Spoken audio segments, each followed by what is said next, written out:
Hello everyone, welcome back to my YouTube channel. Dan kita akan melanjutkan pembelajaran tentang part of speech. Kalau di video kemarin kita sudah membahas noun, di video kali ini kita akan membahas yang paling setia menemani noun nih. Ada yang bisa tebak? Yap, kita akan belajar tentang pronoun. Nah, sebelum aku mulai, ada yang udah tahu belum apa itu pronoun? Atau mungkin ada yang sudah pernah mendengar pronoun itu yang bagaimana? Jadi apa sih itu pronoun? Pronoun itu adalah kata yang kita gunakan untuk menggantikan noun dalam suatu kalimat. Jadi pronoun ini juga bisa disebut dengan kata ganti. Pronounnya harus diganti-ganti, Kak. Emang kenapa kalau pakai noun aja? Emang apa gunanya? Apa bedanya? Nah, mungkin kalian akan bertanya-tanya seperti itu. Kita lihat kalimat A-nya. Rina is hungry. Rina wants to eat. Berbeda dengan kalimat B nih.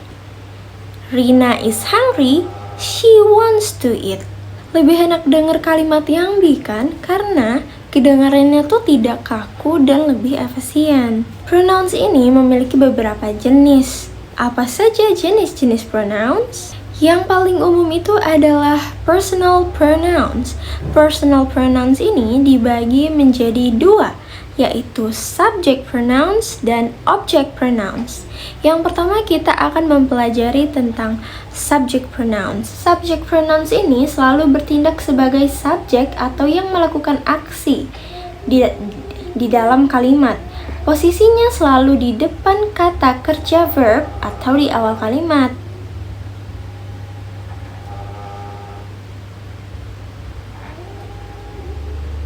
Nah, seperti yang udah aku cantumin nih, seperti I, you, we, they, he, she, dan it.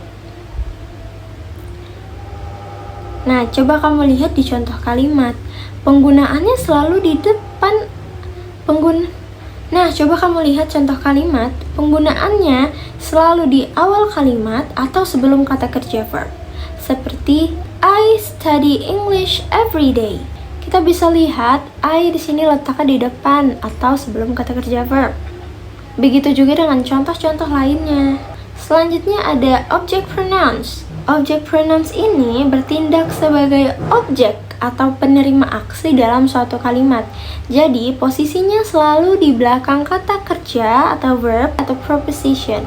Seperti for, to, with. Object pronouns ini seperti me, you, him, her, it, us, them. Nah, jadi kalau kamu ingin mengatakan I, tapi ingin menggunakannya sebagai objek, kamu bisa mengganti I ini menjadi me. Contohnya seperti kalimat berikut ini, she called me. Dia menelpon saya. Kamu tidak bisa menggunakan she called I. Kamu harus menggunakan object pronoun kalau ingin diletakkan setelah verb. Nah, untuk kalimat you di sini tidak ada perubahan. Kamu bisa tetap menggunakan you sebagai object pronoun. Contohnya seperti I will help you. Kata you di sini tidak berubah kan? Selanjutnya ada give the book to him. Nah, him ini adalah bentuk objek pronoun dari kata he. Selanjutnya kita akan membahas pronouns yang menunjukkan kepemilikan nih. Pronouns yang menyatakan kepemilikan dinamakan possessive pronouns. Nah, tapi kita juga akan sekaligus membahas temannya possessive pronouns, yaitu possessive adjectives. Yang pertama adalah possessive adjective. Possessive adjective ini adalah kata kepemilikan tapi kata sifat. Jadi kata ini harus selalu diikuti noun. Contohnya seperti yang udah aku cantumin nih. Ada my, your, his, her, our, their, and its. Nah, untuk kata my adalah bentuk possessive adjective dari subjek I. Jadi kalau kamu ingin mengatakan buku saya, tetapi dalam bahasa Inggris, kamu bisa menggunakan possessive adjective ini dan katanya menjadi my book. Nah, contoh lainnya, kalau kamu ingin mengatakan buku kamu, tetapi dalam bahasa Inggris, kamu bisa menggunakan possessive adjective ini dan katanya menjadi your book. Ya, kamu tidak bisa menggunakan book you atau you book. Tidak bisa, kamu harus menggunakan your untuk menyatakan kepemilikan kalau ingin menggunakan kata sifat kepemilikan yaitu possessive adjective. Jadi, kata possessive adjective ini harus selalu diikuti kata noun belakangnya dan dia tidak bisa berdiri sendiri. Tidak bisa dikatakan my saja atau your saja. Dia harus ada kata benda di belakangnya. Contohnya seperti yang udah aku bilang tadi, my book. Book itu kata bendanya. Nah, selanjutnya ada possessive pronouns. Possessive pronouns adalah kata kepemilikan tapi termasuk kata ganti atau termasuk pronouns. Jadi kata ini sudah termasuk noun-nya dan bisa berdiri sendiri. Contohnya seperti mine, yours, his, hers, ours, theirs. Nah, untuk subjek it itu tidak memiliki bentuk possessive pronoun-nya. Contohnya kamu ingin menyatakan buku itu milik saya menggunakan possessive pronouns. Kalimatnya berubah jadi that book is mine. Nah, kita bisa lihat di sini possessive pronouns diletakkan di akhir kalimat dan tidak diikuti oleh noun. Maka kita tahu bahwa possessive pronouns bisa berdiri sendiri. Dan penggunaan possessive pronouns ini tidak bisa seperti possessive adjective. Jadi kalau kamu ingin mengatakan that book is mine, kamu tidak bisa merubahnya seperti aturan possessive adjective. Contohnya mine book, tidak bisa ya. Ayo kita lihat contoh-contoh lainnya. Contohnya di possessive adjective nih, kamu mau bilang pena saya sudah rusak.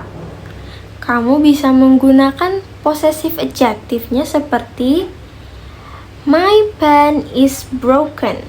Contoh lainnya seperti kalau kamu ingin mengatakan project mereka sudah selesai. Kamu bisa menggunakan possessive adjective-nya menjadi their project is finished. Selanjutnya ada demonstrative pronouns atau kata ganti petunjuk. Jadi demonstrative pronouns ini untuk menunjuk pada benda, orang, atau ide tertentu berdasarkan jarak. Kata demonstrative pronouns ini seperti this, that, and those. This ini dipakai untuk kalimat yang jaraknya dekat dan jumlahnya hanya satu. Contohnya seperti this is my phone. Ini adalah telepon genggam saya. Kalau this untuk menunjuk barang yang jaraknya dekat tetapi jumlahnya banyak. Seperti these are my 2 phones. Ini adalah 2 telepon saya. Yang ketiga ada that. That itu untuk menunjuk pada benda yang jaraknya jauh tetapi jumlahnya hanya 1. Contohnya seperti that was a great movie. Itu adalah film yang bagus. Selanjutnya ada those. Those itu untuk menunjuk barang yang jaraknya jauh dan jumlahnya banyak atau lebih dari 1. Contohnya seperti those things belong to the teacher. Benda-benda itu milik guru.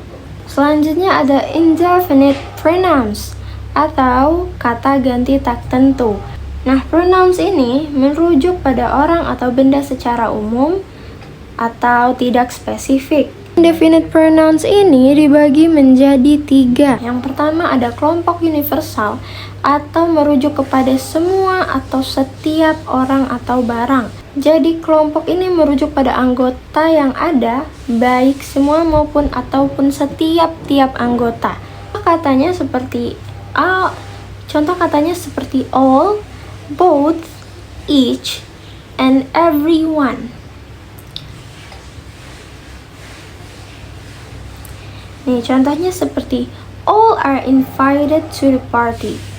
Semuanya diundang untuk datang ke pesta. Yang kedua ada both agreed with decision. Kedua-duanya setuju dengan keputusan tersebut. Yang ketiga ada each must sign the form.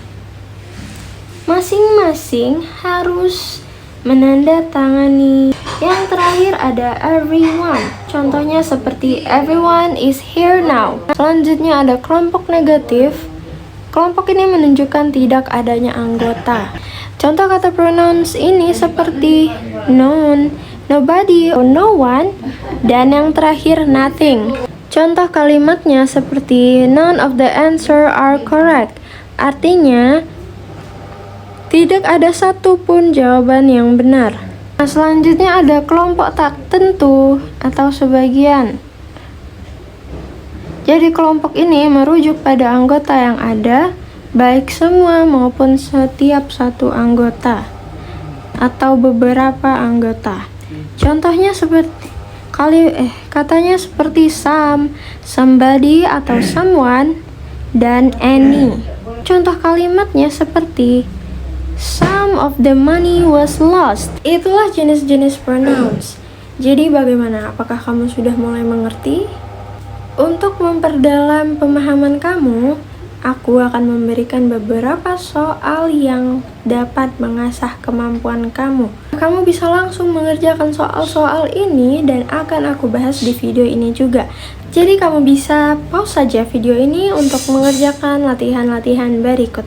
Bagaimana? Apakah kamu sudah selesai? Karena kita akan membahas jawaban dari latihan yang pertama. Untuk yang pertama, ada pilihan pronouns antara she atau her. Untuk kalimat she atau her finished the assignment quickly. Jawabannya adalah she, karena pronounsnya ada di awal kalimat atau sebelum kata kerja. Nomor 2, kalimatnya seperti the present is for I atau me. Nah, jawabannya ini me karena pronounsnya adalah object pronouns dan diletakkan setelah preposition for. Yang ketiga, ada the company hired they atau them last week. Nah, jawabannya ini them karena pronounsnya diletakkan setelah kata kerja atau verb hired. Jadi kita menggunakan object pronouns. Selanjutnya ada my brother and I atau me went to the cinema. Jawabannya ini adalah I karena diletakkan sebelum kata kerja atau verb went. Setelah penjelasan dan latihan tentang pronouns, di video selanjutnya kita akan membahas tentang verb atau kata kerja. Aku Fiza pamit undur diri. Jangan lupa untuk like, comment, subscribe, dan hidupkan notifikasi agar kamu tidak ketinggalan video berikutnya. Keep improve and keep learning bersama Fiza. Bye-bye.